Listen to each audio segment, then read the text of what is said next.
Welcome to Simplify to make life easier. Friends, जब भी मैं AI मॉडल में कोई प्रॉम्प्ट डालता हूँ तो मुझे मेरे अकॉर्डिंग आउटपुट नहीं मिलता।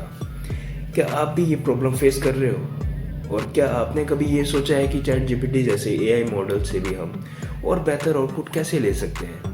वेल, आज के इस वीडियो में हम प्रॉम्प्ट इंजीनियरिंग की आर्ट को डेप्थ में जानेंगे। हम जानेंगे कि कैसे हम कुछ सिंपल बातों का ख्याल रखकर अपनी प्रॉम्प्टिंग को सही कर सकते हैं। प्रॉम्प्टिंग का कॉन्सेप्ट कुछ ऐसा ही है, जैसे मान लो आपने अपने किसी पढ़ाकू दोस्त से स्टडी मटेरियल मांगा हो और उसने आपको पूरी की पूरी किताब ही थमा दी हो। ऐसे सिनेरियो से बचने के लिए आप स्पेसिफाई कर सकते हैं कि भाई मुझे सिर्फ नोट्स ही दे दो। ये जो शब्दों का इस्तेमाल आपने देखा, फर्स्ट सिनेरियो जैसे प्रॉम्प्ट आपके AI इंटरेक्शन को बर्बाद कर सकते हैं, वहीं सेकंड सिनेरियो जैसे प्रॉम्प्ट AI इंटरेक्शन को इन्हांस कर सकते हैं। इससे हम ये समझ सकते हैं कि जितना क्लीन और स्पेसिफिक आपकी इंस्ट्रक्शंस होंगी उतने ही बेहतर आपको रिस्पॉन्स मिलेगा। चलिए दो प्रॉम्प्ट्स को कंपेयर करते हैं। एक होगा not so clear vague prompt, एक होगा clear specific and to the point prompt. देखते हैं कैसे रिस्पॉन्सेज मिलते हैं। फर्स्ट प्रॉम्प्ट देखिए, मैंने पूछा है what can I make for dinner. This is a वेग प्रॉम्प्ट। इसमें कुछ स्पेसिफाई नहीं है इस सिनेरियो में।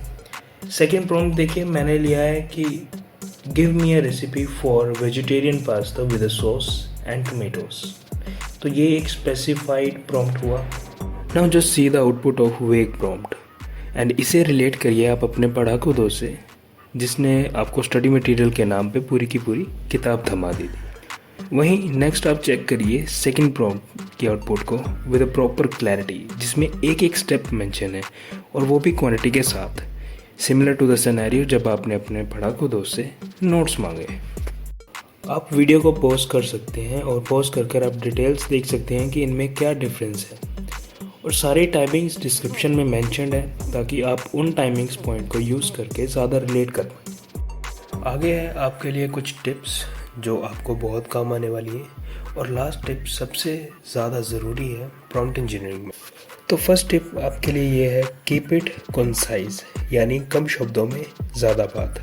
तो ट्राई करिए आप जो भी एज अ प्रॉम्प्ट डाल रहे हैं उसे एक बार रीड करके देख लीजिए। आप उस जो आपने प्रॉम्प्ट डाला है उसको क्या आप और कंसाइज कर सकते हैं या आप उसको छोटा कर सकते हैं। सेकेंड टिप है यूज़ कॉन्टेक्स्ट, यानी AI को प्रीवियस डेटा या सिचुएशन से लिंक करना ताकि आपकी आउटपुट उसी पैटर्न में मिले जिसमें आपका प्रीवियस डेटा या सिचुएशन है। Third tip, experiment with phrasing. अलग अलग फ्रेजिंग ट्राई कीजिए, यानी एक ही सवाल को कई अलग तरीके से पूछ कर देखिए ताकि आपको पता चले कि क्या सबसे बेहतर काम करता है, और इस टिप की एग्जाम्पल आपको खुद ही प्रिपेयर करनी है। और अब बारी है last the most important tip की, वो है इंग्लिश। फ्रेंड्स, अब मैं आपको कोई फोर्स नहीं कर रहा हूँ कि आपको इंग्लिश सीखना है, बट इंग्लिश सीखना जहाँ पहले के ज़माने में फैशन था, आज के ज़माने में ज़रूरत है। और लगभग सारे ही AI टूल्स इंग्लिश सपोर्टिव है। कुछ ही AI टूल्स आपको मिलेंगे जिनमें अदर लैंग्वेज सपोर्ट है, but English supportive AI tools उनके कंपैरिजन में ज़्यादा स्टेबल है। सो टू समराइज दिस वीडियो, हम कह सकते हैं कि प्रॉम्प्ट इंजीनियरिंग एक तरीका है AI मॉडल से बेहतर आउटपुट निकालने का, और इस तरीके को और भी इफेक्टिव बनाने के लिए आपकी इंस्ट्रक्शंस का क्लियर, कंसाइज एंड स्पेसिफिक होना इम्पोर्टेंट है। Now we have reached to the end of this video. हमारे साथ यहाँ तक बने रहने के लिए धन्यवाद। अगर आपको ये वीडियो हेल्पफुल लगा हो तो लाइक, शेयर एंड सब्सक्राइब करना ना भूलें। मुझे कमेंट्स में बताएं कि आपको वीडियो कैसा लगा, और ट्राई कीजिए इन टिप्स को। कोई क्वेश्चन या फिर कोई और टॉपिक रिक्वेस्ट भी मेंशन कर सकते हैं।